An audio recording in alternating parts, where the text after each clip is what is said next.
Hey everybody, Roger Levin here with your orthodontic pearl of the week. Well, we track a lot of data at Levin Group and we compare data to other data companies, and we also then bring in our own experience. And one of the things that we're seeing right now, a little bit unusual, is a rise in no-show patients, meaning open appointments. Now, orthodontic practices often do not realize that their no-shows have gone up 3, 4, 5%. And they don't notice because orthodontic practices don't think about each patient visit as a certain fee or amount of money. So a general practice, for example, if a patient doesn't show up for a crown fee, they know there's a $1,400 fee, the patient no-showed, they're really bothered by that a lot, and then that gets them to look at the data.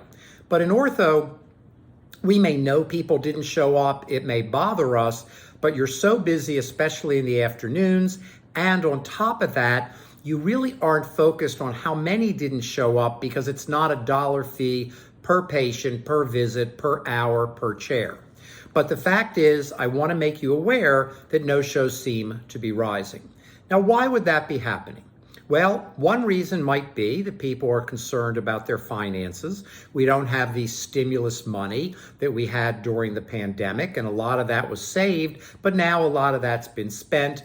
And if people owe the practice money, sometimes they won't come in because they know they're going to be asked to bring their balance up to date. So it's easier not to come in. In fact, as a corollary, there are parents who bring the children and sit out in their cars waiting for the children to finish the appointment and come out, so they don't have to come in and be asked about bringing the balance up as well. But in this case, I'm referring to no-shows.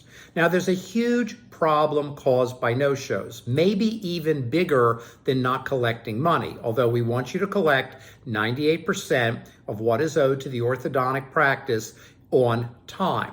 But the bigger problem, or at least as big a problem, is that no-shows lead to overdue D-bonds. And overdue D-bonds eat up chair time. They are 100% pure overhead. Many times they cause dissatisfaction, the parents saying, when is this going to be done? I'm taking time off work. We should have been done by now. And they don't blame themselves for the no-shows over 18 months or 2 years. They blame the practice for not magically getting it done. So you want to eliminate no-shows, meaning bring it down to under 2%. That's our target for orthodontic management clients.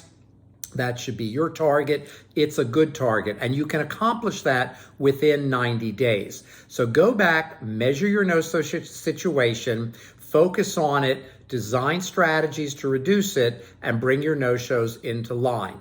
And remember these words: unfilled chair time can never be recovered. As always, I wish you increased practice production and referrals every year, and I'll see you next week.